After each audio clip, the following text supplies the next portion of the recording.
మంగా ఏందిది గదంతా గిట్ల చెత్త చెత్తగా ఉందేంది?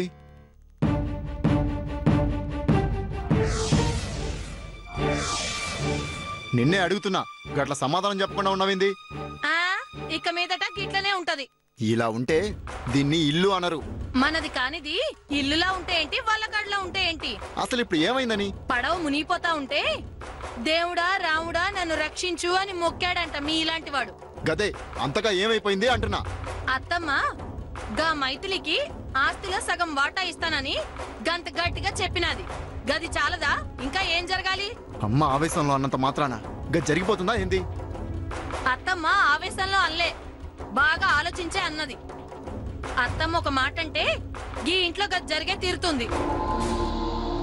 గా తర్వాత చిప్ప పట్టుకొని అమ్మా బాబు అని అడుక్కు తినాలి. మంగా నువ్వు అతిగా ఆలోచించి లేనిపోని ఊహించుకుంటున్నావు. లేదు, నాది ఊహ కాదు, జరగబోయేది అదే. అసలు అమ్మ ఆస్తి రాసివ్వకుండానే ఎందుకు ఇలా మాట్లాడుతున్నావు? నిండా మునిగాక చేసేదేముంటుంది? ఏం చేసినా లాభం ఉండదు. అది కాదు మంగా. వద్దు, ఈ కంటి తుడుపు మాటలు వద్దు, ఓదార్పు మాటలు వద్దు.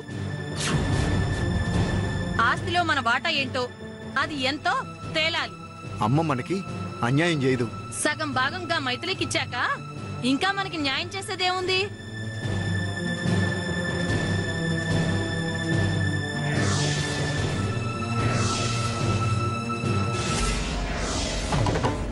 దానికి సగం భాగం ఇవ్వగా ఇక మిగిలినగా ఎంగిలి మెతుకులు ఆవిడ గారు ఇదిలిస్తుంది, అవి మనం ఏరుకొని తినాలి.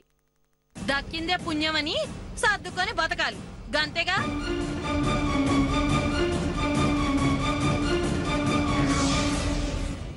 గస్వంటి బతుకు బతికే కన్నా చావడం మంచిది. ఇంత విషయం తీసుకురండి, మీరు నేను మన బిడ్డ చద్దాం.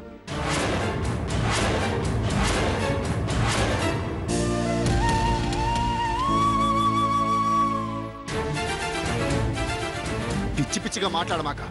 వెధవ ఆస్తి కోసం నిండు ప్రాణాలు బలి చేసుకుంటామా? ఏంటి వెధవాస్తా?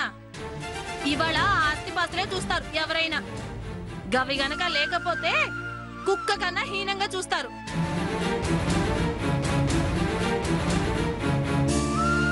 గది గుర్తుంచుకోండి. అమ్మతో నేను మాట్లాడతాను. మాట్లాడతారు. ఆస్తి గురించి మాట్లాడండి బాబు అని నెత్తి నోరు బాదుకున్నా. విన్నారా? అంతా అయిపోయినాక మాట్లాడతారంట. ఏం మాట్లాడతారు? రేపు మీ అమ్మ వీలు చూసుకొని అందరికి నామం పెడుతూ ఆ మైథిలి పేరున వీళ్ళనామా రాస్తుంది. ఇంకా ఏంటి మీరు మాట్లాడేది? దానివల్ల ఒరిగేది ఏమీ లేదు.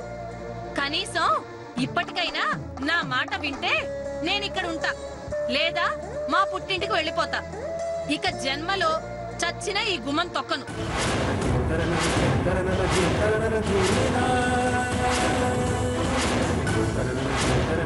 చెప్పండి, ఇప్పటికైనా నా మాట వింటారా? చెప్పు, ఏం చేయమంటావు? సగం భాగం ఎలాగో పోయింది, మిగిలిన సగంలో అయినా మన వాటా ఏంటో అడగండి. ఆ వాటా అయినా వెంటనే మీ అమ్మ చేత వీళ్ళమ్మ రాయించుకోండి. జరిగిన గొడవకి అసలే అమ్మ మనసు చాలా గాయపడినది. ఈ సమయంలో నేను కూడా ఆస్తిలో వాటా గురించి అడిగితే అసలు అడిగితే ఏమవుతుంది? అమ్మ ఇంకా బాధపడుతుంది. అయితే ఒక పని చేయండి. ఏంది? నన్ను నా బిడ్డని మర్చిపోండి. మళ్ళీ అదే మాట అంటావేంది? ఇదే మాట అనుకోండి, పాటే అనుకోండి, నేను చెప్పేది ఇదే.